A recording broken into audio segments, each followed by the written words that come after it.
بيبدأ فيلمنا باتنين، واحدة اسمها مارجوت وواحد اسمه تايلر.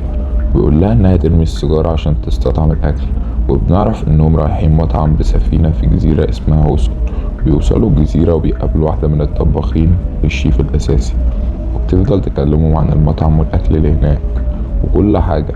ويوصلوا المطعم وبيقولوا لهم انهم ما ينفعش يصوروا اي حاجة في المطعم، والشيفات بيبدأوا يطبخوا، ولكن تايلر مش بيسمع الكلام وبيبدأ ان هو يصور.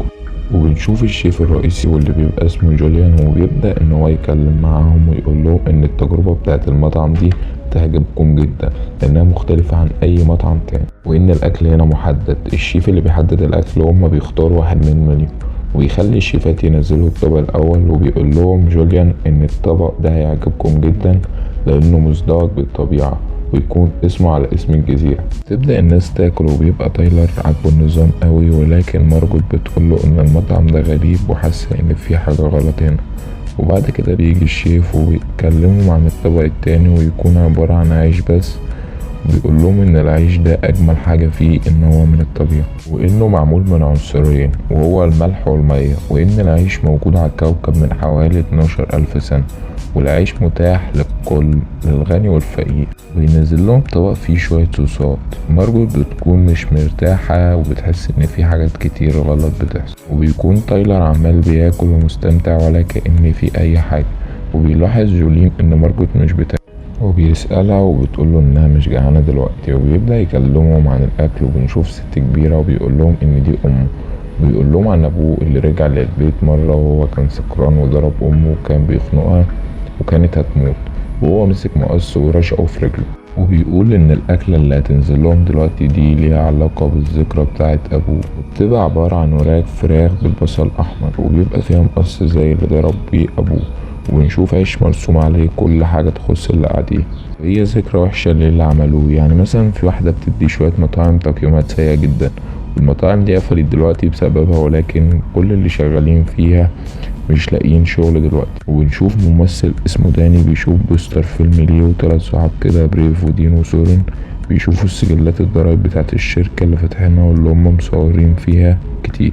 وتايلر بيشوف نفسه وهو بيصور الأكل، مع إنه ممنوع أصلا إن هو يصور الأكل. ويكون تايلر عادي جدا، مش فارق مع اللي بيحصل ده، بيكون مستمتع أو خايف، ما تفهمش منه حاجة. لكن مارجوت بتكون مش مرتاحة وعايزة تمشي من المكان، لكن هو بيقول لها لا مش هنمشي. بس هي بتقوم بعد كده عشان تروح الحمام، وهي في السكة بتلاقي باب شكله غريب وبتفضل تتفرج عليه. وبتيجي بعد كده إلسون اللي بتقول لها إنها مش هينفع تقف هنا. بتقول لها مارجوت إنها عاوزة تروح الحمام، وبتوديها الحمام. وبتتفاجئ بعد كده لما بتلاقي الشيف جوليان داخل وراها الحمام، وبيسألها ليه مش عاوزة تاكل من الأكل. وترد عليه وبتقول له مش جعانة، ولكن جوليان بيقفش إنها مش من الناس اللي بره، وإنها دخيلة عليهم والمفروض إنها مكانش مكانها. فبتمشي بعد كده وبتسيبه، وبيطلع بعدها بيقدم شيف تاني اسمه جيمي مودين، وبيقول للناس إن الشيف ده عمل طبق جميل جدا اسمه الفوضى، وإن هو كان فاشل وحلمه يشتغل عندي في المطعم وشغلته، ودي الحاجة الوحيدة اللي قدر يحققها في حياته. وبعد كده بيقول له حاجة في ودنه، وبنشوف جيمي يطلع مسدس وموت نفسه.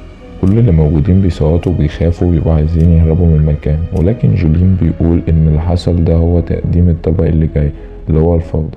بيبقى في راجل اسمه ريتشارد بيبقى عاوز يمشي من المكان هو ومراته، لكن جولين بيخلي الامن انهم يمنعوه ويمسكوه ويقطعوا صابعه عشان ما يعملش حاجة تاني. وبيقعدوا يكملوا اكل. وبتيجي بعد كده إلسون لمارجوت بتقول لها ان الشيف جولين عاوزك، وبتروح له بيسألها انت مين بالظبط وبتعملي ايه هنا، عشان الناس دي واللي بيحصل ده متخطط له من بدري وانتي مش موجودة في الخطة. بيقول لها لازم تقولي علشان كلنا هنموت النهاردة. وبتقول له لازمتها هي اقول مادام كده كده هنموت. بيقول لها لا لازم تحددي قدامك 15 دقيقة بالظبط. وبتروح تقعد مكانها تاني وهي بتعيط. وبيكون سولين مش قادر يتحمل اللي بيحصل في المكان، وبيقوم عشان يكسر الازاز بتاع المكان، وبيكون الازاز ضد الكسر. وبتيجي بعد كده إلسون وبتكلمه وبتهديه بمنتهى البرود. وبيجي بعد كده الشيف جولين وبيقول لكل الموجودين ان في ناس كتير واثق فيهم واداهم من مشاعره كتير، ولكن هم بطبيعة الحال خذلوه بسبب ده. حصل له مشاكل كتير في حياته، وحتى المطعم ده عبارة عن كارثة كبيرة في حياته. بس ساعتها بيرد عليه برايس بيقوله ان المطعم ده اصلا مش بتاعك، وان الجزيرة دي بتاعت واحد اسمه بريك. بيرد عليه جولين بيقوله ايوه انت معاك حق، وعشان كده انا معلقه.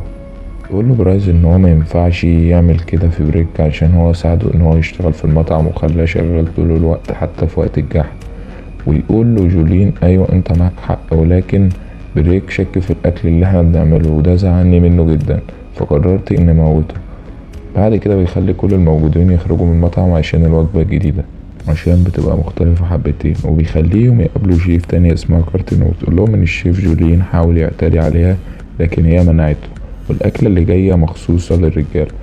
وبيخلي جولين الرجالة كلها تجري وتستخبى لحد ما بيبعت رجالته يجيبوه.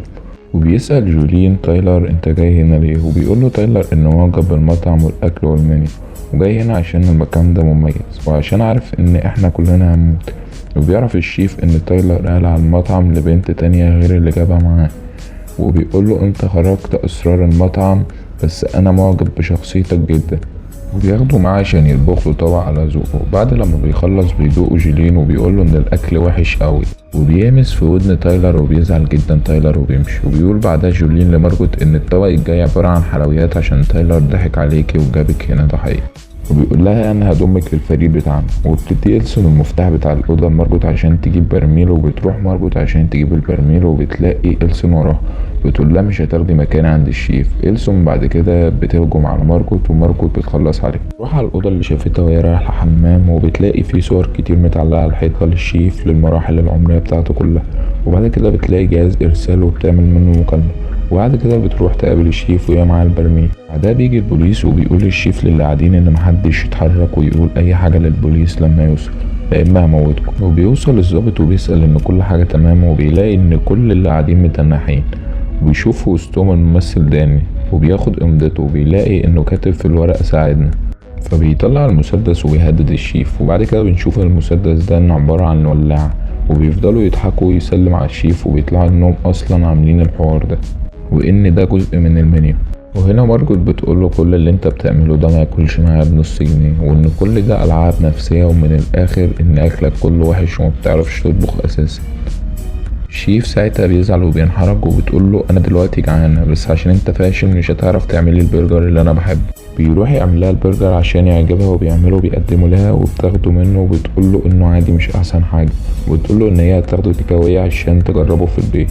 وفعلا بيجيب لها علبه تيكاوي وبتقدر انها تمشي. وبيقول الشيف ان الطبق اللي جاي هو حلويات، وبيقرر جولين ان هو يلبس كل الموجودين ملابس معموله من المارشميلو وطبق الشوكولاته، وبيقول لهم انهم لازم يطهروا من ذنوبهم عشان كده لازم يتحرقوا عشان يتولدوا من جديد.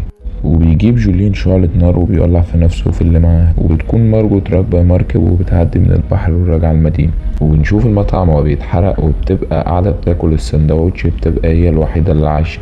فيلم غريب جدا وما يفهمش منه اي حاجة، وانا غلطان اصلا ان عملت ملخص عليه. لو عجبك الفيلم اللي مش مفهوم ده اشترك في القناة واعمل لايك واكتب لنا في الكومنت عاوز فيلم ايه. سلام.